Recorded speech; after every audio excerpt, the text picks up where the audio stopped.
The town that disappears every night and comes back in the morning. I know you won't believe me. Hell, I don't believe it myself, even after everything I've seen. But I need to tell someone before it happens again. It started when I took a wrong turn on a cross-country road trip. My GPS had lost signal hours ago, and I was driving through thick woods, the kind where you can't see past the first few trees. Then, out of nowhere, the trees thinned, and I found myself in a town that wasn't on any map.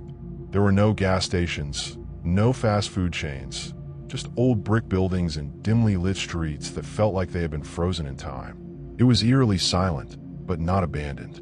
People walked the sidewalks, spoke in hushed tones, and looked at me like they knew me, like they expected me. I pulled into a small diner, needing a break and, honestly, some human interaction. Inside, it was warm, comforting but off. The patrons sat stiffly in their booths, their conversations clipped and cautious. The waitress, a woman in her late 50s, approached with a nervous smile.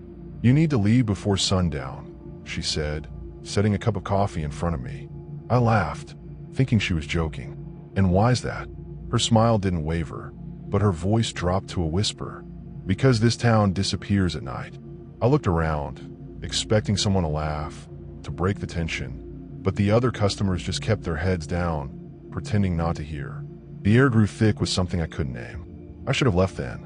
I should have gotten into my car and sped off. But I didn't. I was too curious, too stubborn. I decided to stay. As the sun set, an unnatural stillness settled over the town. The streetlights flickered weakly, casting long, stretched-out shadows. People hurried indoors, locking doors, drawing curtains. The air became dense, like walking through water. Then, the silence shattered. A deep, echoing sound, like a siren but lower, more guttural, rippled through the streets. The sky darkened too quickly, swallowing the last remnants of daylight in an instant. And then, one by one, the buildings started to flicker. Not in the way lights flicker. The actual structures wavered, like reflections in water. I ran outside, heart hammering. The street under my feet felt unstable, like stepping on a thin ice. A sickly pale glow seeped from the cracks in the pavement, stretching upwards like spectral fingers. Then I saw them. Figures, shadowy and raw. They emerged from the dissolving buildings, moving unnaturally, their limbs too long, their heads tilted at impossible angles. They didn't walk. They glided, their feet never touching the ground. And they were looking for something. No, someone. Me.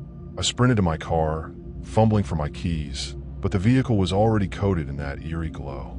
My fingers passed right through the door handle, like it wasn't even real anymore. Panic surged through me. The world around me was unraveling, the town breaking apart like mist in the wind. The shadows advanced, closing in, whispering in a language I didn't understand but somehow knew was meant for me. Then, just as one of them reached out, its fingers stretching toward my face, the sky cracked with a deafening boom, like glass shattering in reverse. And just like that, the world snapped back. The town reassembled itself in an instant. The buildings solidified. The eerie glow vanished. The people stepped back onto the streets as if nothing had happened. I stumbled backward, gasping. The shadowy figures were gone. The sky was normal. My car was solid again.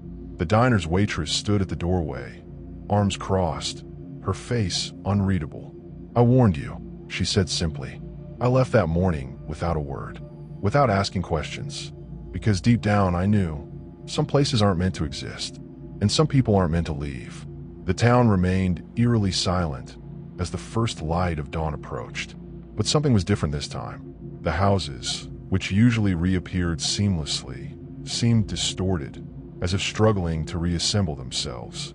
The cobblestone streets flickered between existence and emptiness, and the familiar scent of morning dew was replaced by something rotten, something ancient.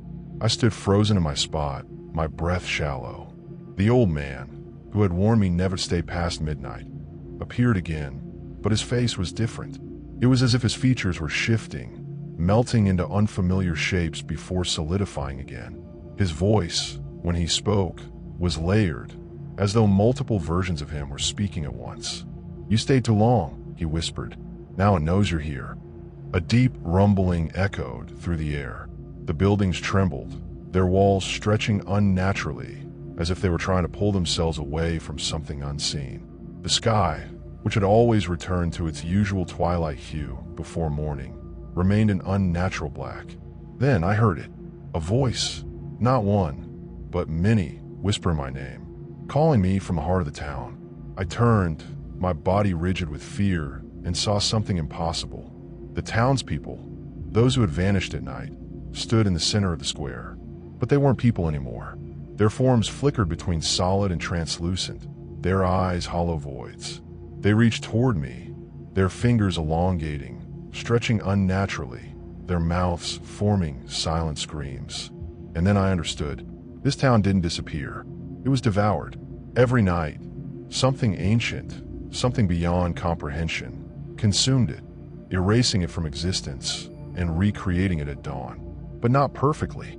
Each cycle, it left traces, glitches, distortions, mistakes. And now that I had seen them, now that I had stayed beyond the veil of night, it would not let me leave. The old man grabbed my arm, his grip colder than ice. "Run," he commanded, "before it resets, before you become part of it." I didn't hesitate. I turned and sprinted toward the only thing that seemed real, the forest beyond the town's edge. But as I ran, the whispers grew louder, the ground beneath me softening, pulling at my feet. The town was unraveling, the illusion crumbling before my eyes.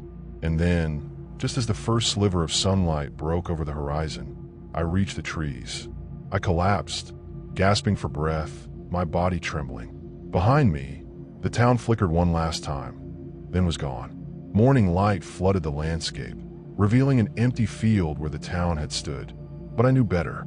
Tonight, it would return, and I would never forget the voices calling my name, inviting me back to a place that should not exist, a place that waits for the next visitor to stay just a little too long.